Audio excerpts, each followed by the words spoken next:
I'm going to try and open this and make a great cracking sound. Go for it. Again. Crack it open. Yeah!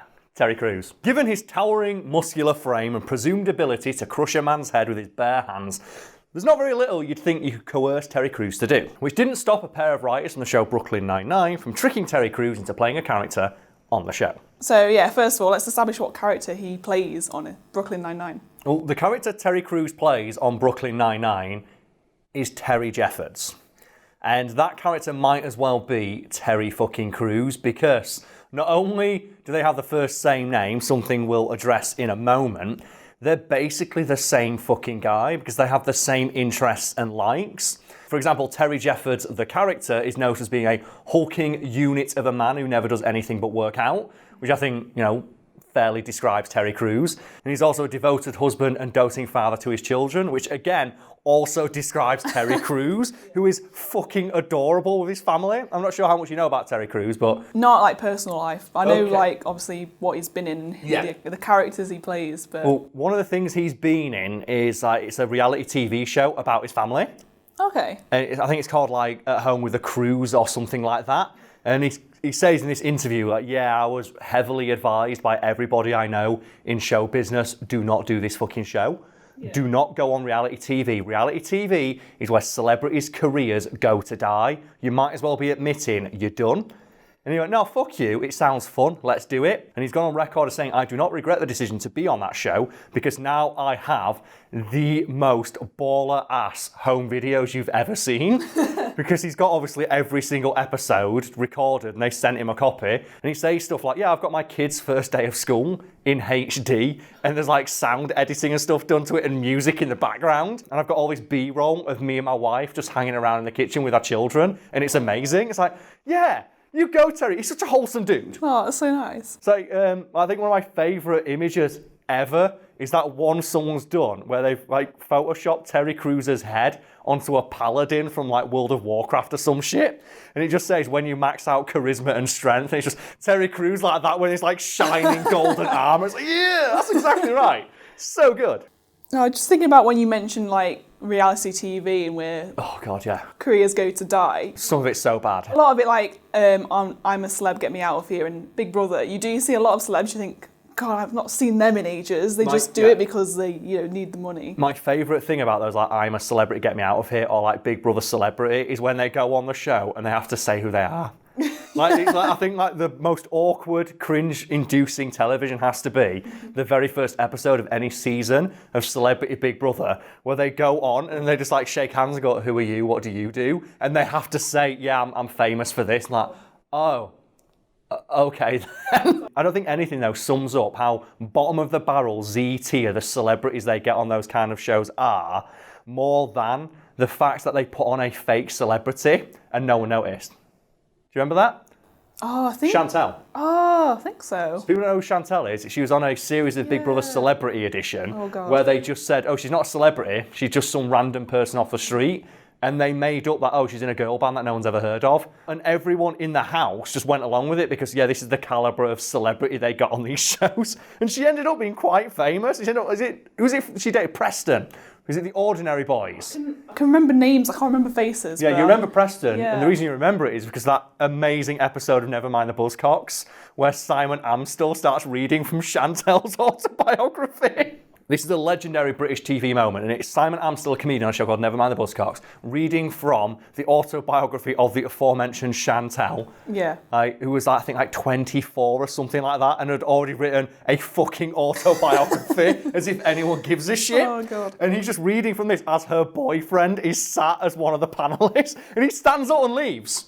You must remember this. Because he stands up and leaves, and rather than, just continue the show without him, they get a guy in the crowd who kind of looks like him and make him take his place. How have I not seen this? It's a famous moment. I used to watch Nevermind the Buzzcocks. It's so good.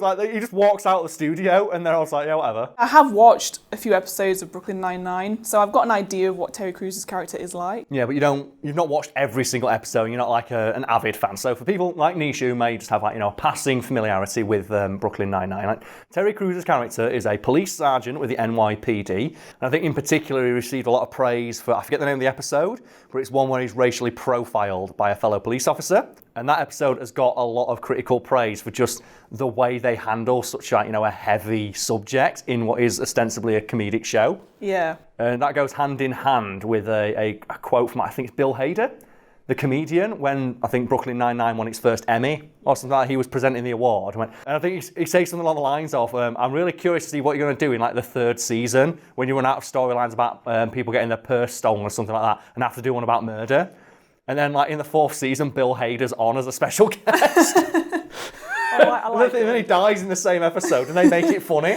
It's like, his character comes on, dies of a heart attack, and they make it hilarious. It's great. It just reminded me of this like skit I saw. I think it was Saturday Night Live. It might be. Where it's Bill Hader and Andy Samberg. The legend that is Andy Samberg. They take the piss out of the OC. Oh, it's what you said. Oh, that moment is fucking legendary. Sheila Booth comes in. Yeah. Oh man, like my favourite bit is when Bill Hader's been shot, and then Andy Samberg's been shot, and then they shoot Sheila Booth, and then I think it's like a police officer comes in, and the police officer shoots it. Just go watch it. It's on YouTube for free. I think. It's like what's where Andy Samberg he got his start? The SNL digital shorts. I think that's where the Lonely Island came from. One of my favourite bits that they did is when does the beat drop? And it's a piss take of dubstep, where it's just Andy Samberg, I think, again, on like DJ decks, just saying, and the song is, when does the beat drop? When does the beat drop? Yeah. As people just give him money, as he's there like tending like a rock garden. It's just showing like DJs these days don't do fucking anything. They just play a song and then just do whatever. And they just have this smash cut to the audience losing their shit over the song. And someone's like got their hands in and go, this is music now. And it's like, yeah, you mentioned it now, Nisha, let's go. Best Lonely Island song. Jack Sparrow. Of course it's Jack Sparrow. It's Michael Bolton, man. It's so good. It's so good. But then obviously there's Mother Lover, which I really like. Like Mr. Sexy back himself joining in, JT for the assist. So good. And then I think the first song I ever heard of them was Jizz in My Pants. Yeah, which I don't rate. Like that, I think the humour, that's a little bit juvenile. Yeah. But when like they all grew up a little bit and they started getting like Michael Bolton and stuff in, the songs are really good. Yeah, they hold up. Like Jack Sparrow is one, hilarious, and two, an actual bop. Like that song is a right banger, and I love it. I think he's still performing as well. I'm sure he was at the City Hall. Michael recently. Bolton will still be performing, and I guarantee you, we will have a remix of Jack Sparrow somewhere in his repertoire. Oh my god, that'd be amazing. That song's so good. I just remember like when that song came out. I think it was like Pirates of the Caribbean, like 9 or something in the cinema, and whenever Jack Sparrow was like Tortugas, like singing, I was like, yeah, it's so good. Why do they never embrace it in the films, man? They could have done it. I don't know. Maybe they weren't fans. They're not Lonely Island fans. Who's not alone? Well, now so good. Well, you know that they're respected in the music industry. When they're calling up Snoop Dogg, it's like, Snoop Dogg, do you want to rap about wearing a turtleneck and a chain? He's like, yeah. They also got Lady Gaga in as well for a three-way with Justin Timberlake. Yeah. And pre-crisis Nicki Minaj, and then just every other fucker. I think even got John Waters in one song. Well, Nisha, before we move on, we forgot. I want a boat. How did we forget? And I Just Had Sex. How do we forget those two? With Akon and T-Pain. Because that has probably one of my favourite intros to a song. It's like, I just want a free trip on a boat. Who should I bring along? No.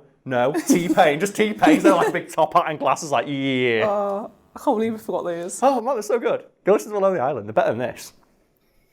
Better than this shit. They're bringing it back to Brooklyn Nine-Nine. Yes. And away from Andy Samberg.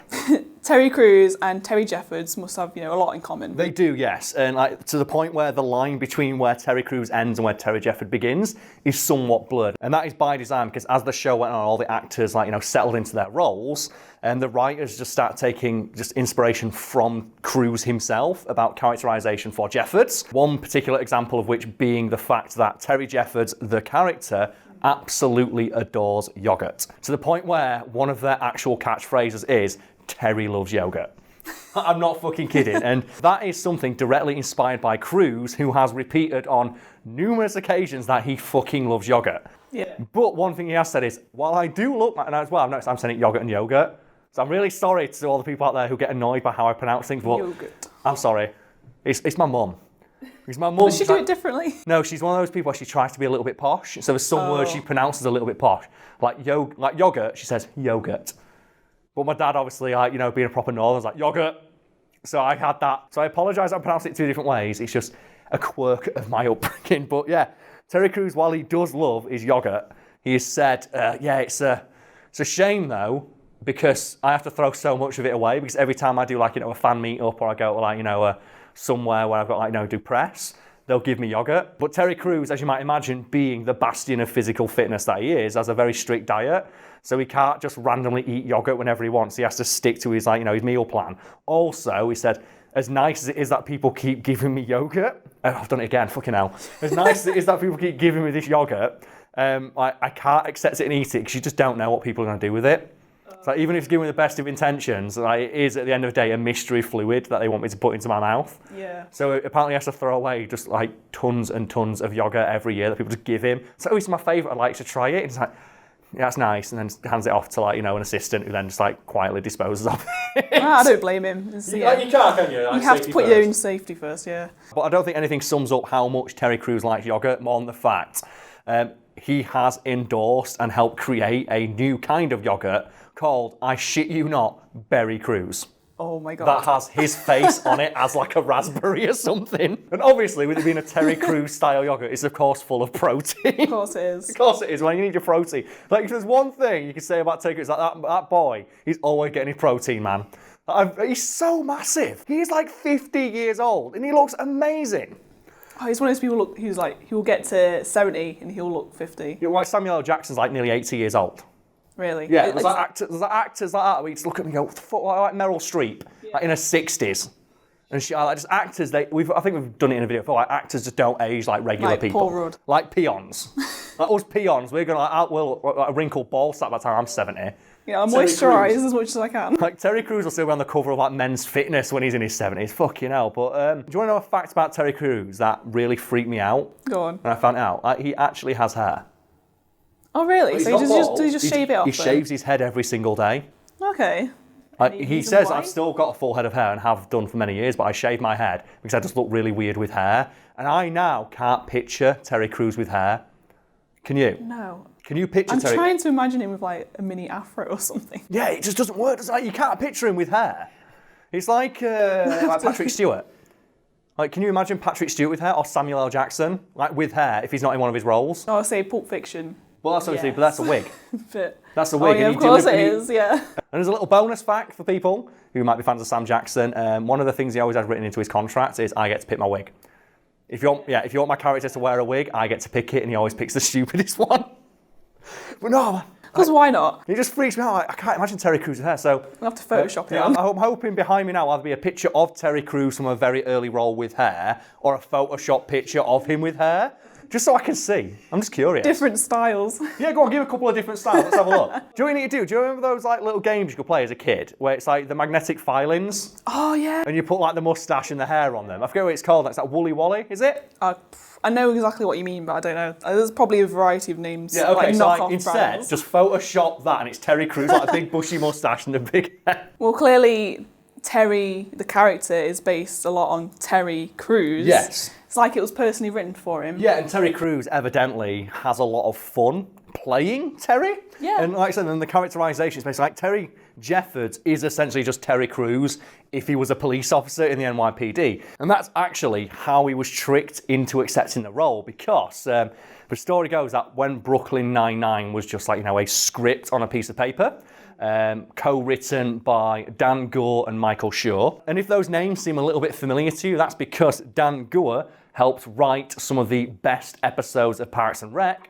and Michael Schur helped write and starred in some of the best episodes of The American Office. All right, who was he in The Office? He's Mose. Mose. Is that Dwight's cousin, isn't it? Dwight's cousin. So he's Mose. Before we move on, favourite Mose moment? Because I think mine has to be where he's just stood in the background of a shot and go, who's that? Mose. Just runs away. Yeah, that's that. Closely followed by him running alongside the car.